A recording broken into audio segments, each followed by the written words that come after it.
wanted to get a better grasp on what I was seeing and hearing, because the kid in my family was explaining it to me. Just said, yeah, it was this thing, and I did some things, and it was a thing. So that everything was just a thing.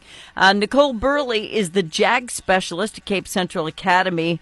We're going to talk about what the JAG program is and the success they've seen with it. I welcome her now to the show. Hi, Nicole. Good morning. How you doing? I'm wonderful, and you? I'm well. Moochie, or Christian, he graduated with JAG honors, and then Dallas had JAG. By the way, hilariously, I was recording the wrong kid at graduation. I was like, why isn't Dallas standing up for his JAG? Totally had the wrong kid. Couldn't see that far. So he's super mad at me. I love it. Yeah, I ended up getting that picture right. you told me about, though, so that worked out well. But yeah. What is JAG? JAG stands for Jobs for America's Graduates, and it is a program designed to help students overcome barriers that they may have in their lives. And that could be anything from I don't have my own transportation to school to I've been in an abusive situation. I mean, it could be anywhere in that range of barriers they may have to face.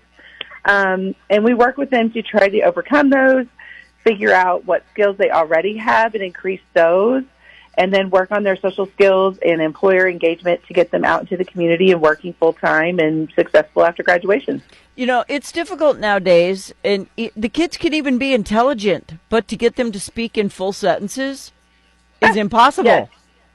It is, and that's one of the things the students even told me this year. I made them do a lot of mini projects, public speaking, those kinds of things, and they said, we want more of that. And I said, really? And they said, absolutely. It's so hard to talk to people because we never do it. And I thought, how good of them to recognize that they need those skills as well, though. Yeah, so they do. That's, good thing. Well, and I laughed at graduation because they were using words. They're like, in case you don't, and when he said buzzing, I was like, some kid on Big Brother made that word up, and the nation picked it up and started using it. And I'm exactly. like, they're so impressionable. So do you impress on them what their dexterity levels might be or what they might be good at? Do you test them for stuff like that in JAG? Absolutely, all of the above. We look at what they already have for skills. We do some career inventories, see what kinds of things they're interested in.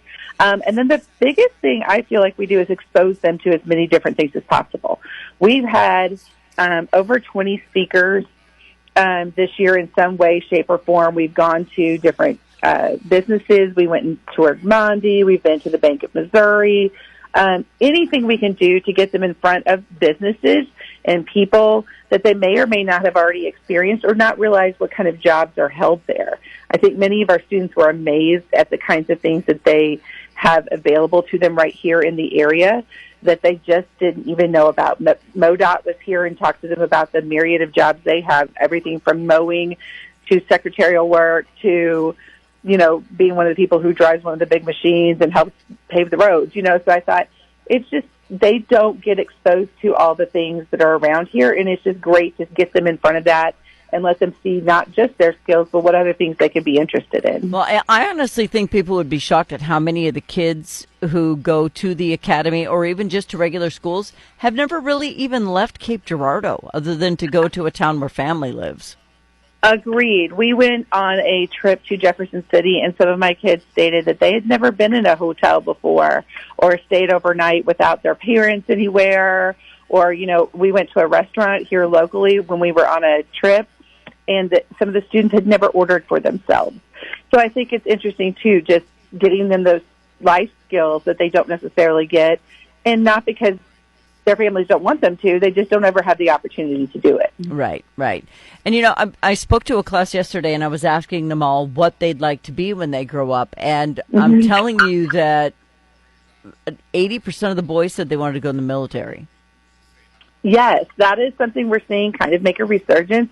I think a lot of that has to do with the publicity, and I think also they feel like that's an respectable and easier way for them to get ahead and to get the things that they want. And so we've explored that to an extent with students as well. I think many of them don't think they have the capability of doing the things that they really want to do. So we spend a lot of time talking about what that looks like to get into the military, so getting into college, what kind of technical school maybe they could do to get some of their things and dreams achieved. Right. And I think they undersell themselves. They think, I wouldn't be good at that. I wouldn't be good at that. Or I can't stand and do a 12-hour shift. I won't do this because of when am I going to play? When am I going to see my friends? When am I going to do this? At some point, do you see a light go off in their eyes where something hits home and it's like, I could do that? Yes. And what's kind of an interesting part of the JAG program is that we do a follow-up for a year after they graduate, and we continue to stay in contact with them for that year. And I'm discovering that I'm seeing many more of those lights after they've graduated, and they come back and say, hey, you said I'd be good at this. Can we really do this? And I'm like, yes, we can. Let's go do it right now. That's so awesome. Yes, so it happens. It just isn't always while they're still in school. Yeah. All right. And so what's the success of your program? Because I know in some areas this is offered in other places too. So, success rates might vary. But how are you guys doing? We're doing very well. As an alternative program, we have certain standards we have to meet, and we actually exceeded all of those this year, which has been wonderful. We have, graduation rate. Ours was 100%, which is only, some places there's going to be less than that. And our JAG graduates actually all graduated, which was wonderful. That's awesome. We also have 85% employment rate, which is only 50% required for an alternative program, but so many of our students go out and join the workforce, and all of our students who are working are at full-time employment, which is a wonderful thing. Very cool. Well, and, people are like, well, this is, that's what's expected of people. When we were kids, you were expected to do this and do that. We didn't have this program. Well, these kids live in a different world, and some of them come from different parts of life that you probably have never encountered in yours. So the judgmental part of this and the fact that this program works, I think work hand in hand. Absolutely. I feel like you're right. And so many students in our world face so many things that we would have never growing up. I mean, just the simple fact of having everything at their fingertips and their cell phone changes their whole outlook. And to see some of the things that these students have overcome over just the year that I've been with them, and to know some of their backgrounds and know how hard they're working to change what their outcome looks like is so heartwarming and also heartbreaking. So it's great to see them have these opportunities and to have programs like this that help them find what they're good at and find what they're capable of doing and be able to let them go out into the world and be successful. But you have to let them go. That's got to be hard. It is. I'm thankful for the extra year that I get with them.